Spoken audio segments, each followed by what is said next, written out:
I never imagined I'd become the lead character in my own neighborhood soap opera, but that's exactly what happened. It all began with a simple notification on my phone. Normally, that cheerful chime meant my groceries had arrived. But this time, it marked the beginning of one of the strangest confrontations I'd ever experienced in my short 3 months living in Oakwood Estates. When I opened the notification and pulled up the live feed from my doorbell camera, the footage was crystal clear. There she was, a woman in oversized sunglasses and a sun visor, tiptoeing up to my front porch at precisely 2:15 in the afternoon. She looked around nervously, then snatched my 2 grocery bags like they belonged to her, scurrying away with the confidence of someone who believed she was untouchable. The most unbelievable part? She had no idea my camera had caught every second, every furtive glance, every hurried step across my lawn. And when I replayed the footage, my jaw dropped. That wasn't just any neighbor. It was Deborah Wilson, our HOA president. The same woman everyone politely called Deborah to her face, but referred to as Karen the moment she turned around. The same woman who once lectured me for leaving my garbage cans visible for a full 7 minutes after pickup day, now stealing my food in broad daylight. I watched the footage 3 more times, my shock slowly giving way to a strange sense of vindication. For weeks, I'd noticed little things missing from my deliveries, a bag of apples here, a carton of eggs there. I always assumed the delivery service had forgotten an item or two. Never in a million years did it occur to me that someone in this pristine, gated neighborhood was stealing from my porch. Especially not the person who spent every week sending community-wide emails about standards and preserving property values. I'm a software developer who works from home, and my days are crammed with video calls and late-night coding marathons. Grocery deliveries aren't just convenient, they're essential. Without them, I'd be surviving on vending machine snacks from the gym down the street. So when my groceries started disappearing, it wasn't just annoying. It was throwing my entire week into chaos. That afternoon, my groceries had been delivered at 2:05 p.m. I was deep in a meeting and couldn't step away right then.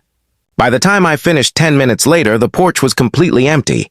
No bags, no receipt, nothing. That's when I checked the camera and saw the unbelievable truth. What got to me wasn't just the theft. It was the audacity. Deborah, who had personally welcomed me to Oakwood Estates, with a binder full of HOA rules and a warning about keeping the neighborhood in line, had the nerve to stroll up and take my food like it was her right. She'd already visited twice to tell me my lawn was a 1/4 inch above regulation height, and that my mailbox needed to be repainted the official shade of Oakwood, cream. And now she was stealing oat milk. At first, I didn't know what to do. Part of me wanted to march right up to her door and confront her, but another part knew better. Evidence was power, and I had plenty. So I did something that even surprised me. I forwarded the video to the local police department's non-emergency email with a short explanation, then staying completely by the book. I sent the same video to the other HOA board members with a polite message expressing concern over unusual activity on my property. What happened next was beyond anything I expected. Within an hour, my phone was blowing up with messages from neighbors. Turns out I wasn't the only one. The Johnsons down the street said a package of steaks had vanished last week. The elderly couple on the corner mentioned their medication deliveries had gone missing, twice. Suddenly, a pattern emerged. Deborah had apparently been on a spree, and no one had dared to call her out before. By that evening, I looked out my office window to see a police cruiser parked outside Deborah's 2-story colonial, the one with the picture-perfect lawn and flower beds trimmed with military precision. I wasn't trying to snoop, but my desk faced her driveway. Through the blinds, I watched as 2 officers walked up to her door.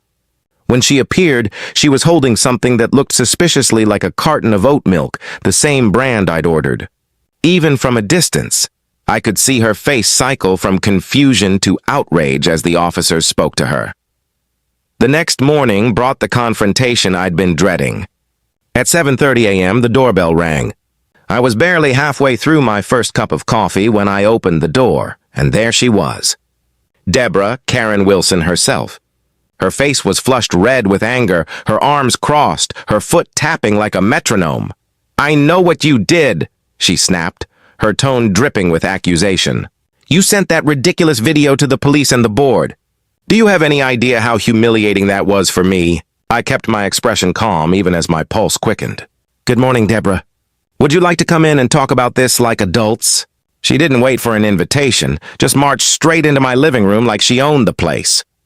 There's nothing to discuss, she said sharply. That video is clearly edited. Anyone with half a brain could see that. I would never steal anything, especially not groceries. I drive a Mercedes, for heaven's sake. I gestured toward a chair, but she refused to sit, preferring to stand and glare down at me. I don't appreciate being falsely accused, she continued, her voice trembling with self-righteous anger. I'm the president of this HOA, and I have a reputation to uphold. I'll have you know I'm considering legal action against you for defamation. That's what she said, arms crossed, chin tilted up in full Karen posture, when my doorbell camera chimed again. Another alert flashed on my phone. I glanced down and my heart skipped a beat. The grocery delivery driver had just dropped off my replacement order, the one I'd scheduled after reporting my stolen groceries. Karen's eyes flicked toward my phone. I could tell the exact moment she realized what was happening, because her entire demeanor shifted. She plastered on a fake smile. I'll be right back, she said lightly. Just remembered I left something in my car? Sure you did. I didn't even need to check the camera to know what she was planning. I followed her straight to the door and stepped outside just in time to catch her bending down once again to pick up my grocery bags. The delivery driver was only halfway to their car when they turned and froze at the sight of the two of us. Is there a problem with the delivery? The driver asked, clearly confused. Karen straightened instantly, adjusting her visor like it was a crown. Oh, no problem at all, she said with a sugary smile. I was just helping my neighbor bring his groceries inside. He has a bad back, don't you, dear? I kept my voice even. My back's fine, Deborah. And these are my groceries, just like the ones you took yesterday. And probably the week before that, too. The driver's eyes widened. Without another word, they got into their car and drove off, leaving me and Karen standing there in tense silence. Her face cycled through a wild mix of emotions, fake sympathy, irritation, panic, but she recovered fast, forcing out a brittle laugh. You're making a mountain out of a molehill, she said, trying to regain control. It was an honest mistake. Sometimes deliveries get mixed up. I thought those groceries were mine, I nodded slowly. An easy mistake to make, I suppose. Except my name and address were on the receipt, and you didn't order any groceries yesterday, did you? Her cheeks flushed crimson. This is ridiculous.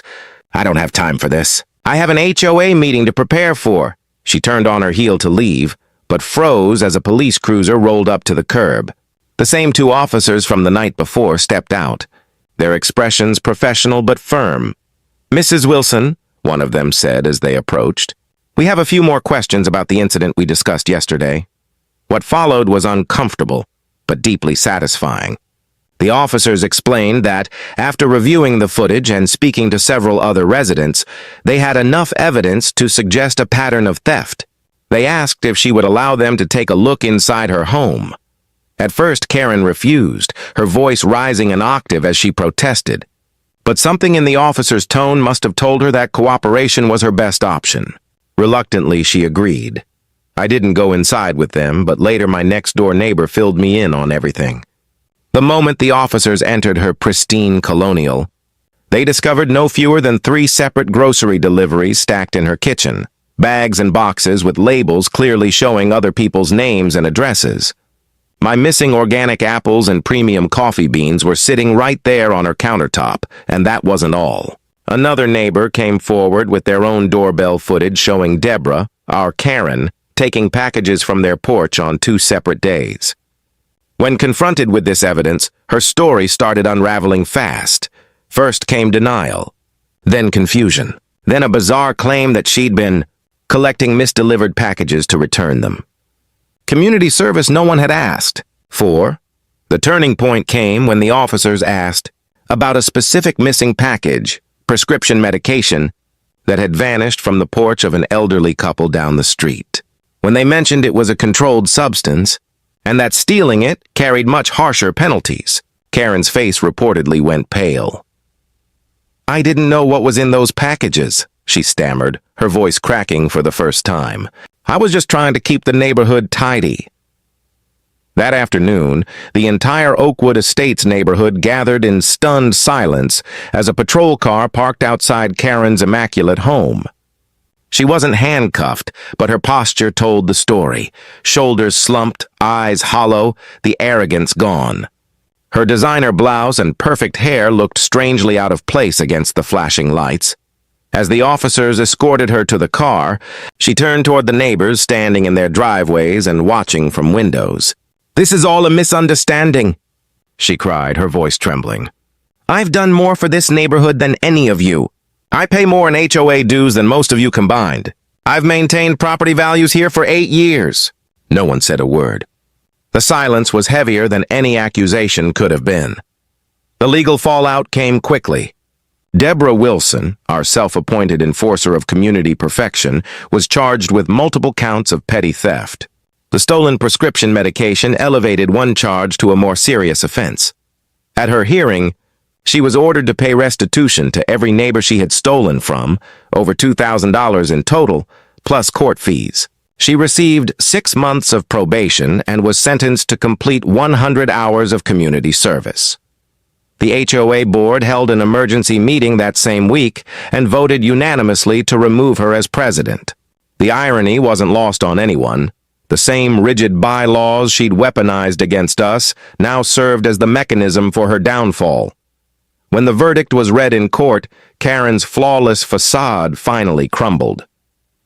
"This will ruin me," she whispered, mascara streaking her cheeks as she glanced around the courtroom at the faces of the people she'd belittled for years. "My real estate clients will find out. My reputation is everything." The judge didn't flinch. "Perhaps you should have considered that before taking what didn't belong to you, Mrs. Wilson." As she was led away by her attorney, she looked back at me one last time. The same woman who once chastised me for letting my grass grow a quarter inch too high now looked small, powerless, and utterly defeated. For the first time since moving to Oakwood Estates, I felt like I truly belonged, not because I followed every one of her arbitrary rules, but because I'd finally stood up for what was right.